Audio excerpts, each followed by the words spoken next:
बोलो विष्णु भगवान की जय। पाठ पूजा चैनल में आज हम माघ मास महात्म्य का 13वां अध्याय सुनेंगे। विकुंडल कहने लगा कि तुम्हारे वचनों से मेरा चित्त अति प्रसन्न हुआ है, क्योंकि सज्जनों के वचन सदैव गंगा जल के सदृश पापों का नाश करने वाले होते हैं। उपकार करना तथा प्रिय बोलना सज्जनों का स्वभाव भी होता है।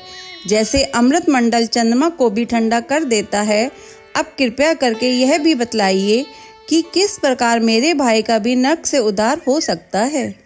तब दूत कुछ देर ज्ञान दृष्टि से विचार कर मृत्यता रूपी रस्से से बंधा हुआ बोला कि हे वैश्य, यदि तुम अपने भाई के लिए स्वर्ग की कामना करते हो तो जल्दी ही अपने 8 जन्म के पुण्य फल को उसके निर्मित अर्पण कर दो।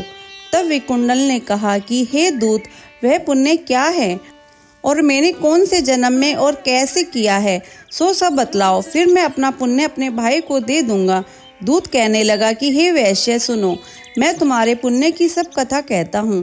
पूर्व समय में मधुवन में शाल्की नाम का एक ऋषि था। वह बड़ा तपेश्वरी, ब्रह्मा के समान तेज वाला, नवग्रह की तरह उसकी स्त्री रेवती के 9 पुत्र थे, जिनके नाम ध्रुव, राशि, बुध, तार, ज्योतिमान थे।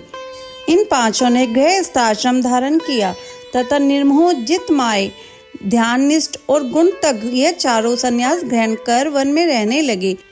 यह शिखा सूत्र से रहित पत्थर और सोने को समान समझते थे। जो कोई अच्छा या बुरा उनको अन्न देता वही खा लेते, और कोई कैसा ही कपड़ा दे देता उनको पहन लेते। सदैव ब्रह्म के ही ध्यान में लगे रहते। इन चारों ने व्रत, सिद्ध, निद्रा और आहार सबको जीत लिया। बस चर अचर को विष्णु रूप समझते हुए मौन धारण करके संसार में विचरते थे। ये चारों महात्मा तुम्हारे घर आए। जब तुमने मध्याह्न के समय भूखे प्यासे इनको आंगन में देखा तो तुमने गदगद कंठ से आंखों में आंसू भरकर इनको नमस्कार करके इनका बड़ा आदर सत्कार किया। इनके चरणों को धोकर बड़े प्रेम से तुम इनसे कहने लगे कि आज मेरे अहो भाग्य हैं, मेरा जन्म सफल हुआ, मुझ पर भगवान प्रसन्न हुए, मैं सनात हुआ, मेरे माता पिता, पत्नी, पुत्र, गो आदि सभी धन्य हैं, जो आज मैंने हरि के सदृश आपके दर्शन किए। सो हे वैश्य, इस प्रकार तुमने श्रद्धा से उनका पूजन किया और चरण धोकर जल को मस्तक से लगाया। फिर विधि पूर्वक इनका पूजन करके तुमने इन सन्यासी को भोजन कराया। इन सन्यासी ने भोजन करके रात को तुम्हारे घर में विश्राम किया और ब्रह्मा के ध्यान में लीन हो गए। इन सन्यासियों के सत्कार से जो पुण्य तुमको मिला सो मैं भी कहने में असमर्थ हूँ, क्योंकि सब भूतों में प्राणी श्रेष्ठ है। प्राणियों में बुद्धि वाले, बुद्धि वालों में मनुष्य, मनुष्य में ब्राह्मण, विद्वानों में पुण्यात्मा और पुण्यात्माओं में ब्रह्मज्ञानी सर्वश्रेष्ठ हैं। ऐसों की ही संगति से बड़े बड़े पाप नष्ट हो जाते हैं। यह पुण्य तुमने अपने पहले 8वें जन्म में किया था।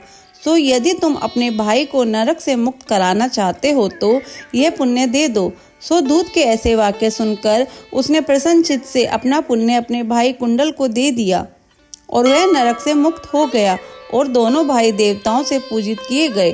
तब दूत अपने स्थान को चला गया। इस प्रकार वैश्य के पुत्र विकुंडल ने अपना पुण्य देकर अपने भाई को नरक की यातना से छुड़वाया। सो हे राजन, जो कोई इस इतिहास को पढ़ता या सुनता है वह 1000 गोदान का फल प्राप्त करता है। अध्याय संपूर्ण। अगर आपको यह अध्याय सुनना अच्छा लगा हो तो इसे लाइक करके शेयर करें।